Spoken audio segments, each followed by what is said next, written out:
De nombreuses voix se font entendre, notamment dans l'opposition, et les gens estiment que la dette de la Côte d'Ivoire reste quand même abyssale, en pointant du doigt le fait que les infrastructures qui sont mises en avant seraient surfacturées ou cotées trop cher.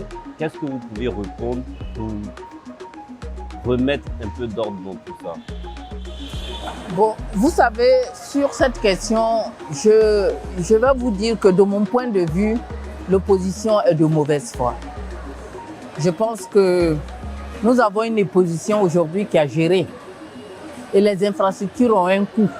Lorsqu'on doit réaliser une infrastructure, qu'est-ce qui se passe? Normalement, on évalue l'infrastructure,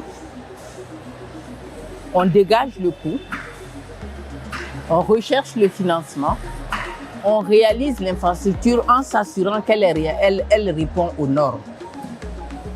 On a vu ici l'opposition réaliser des infrastructures.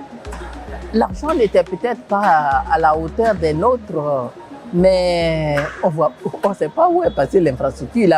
Il a fallu venir la refaire. Je vais vous prendre un exemple.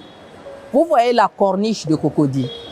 Cette zone qui était tout le temps inondée. Mais l'opposition a mis des milliards dedans, pas une fois, pas deux fois, plusieurs fois. Je me souviens même qu'il y a un ministre qui a donné son nom à cette zone.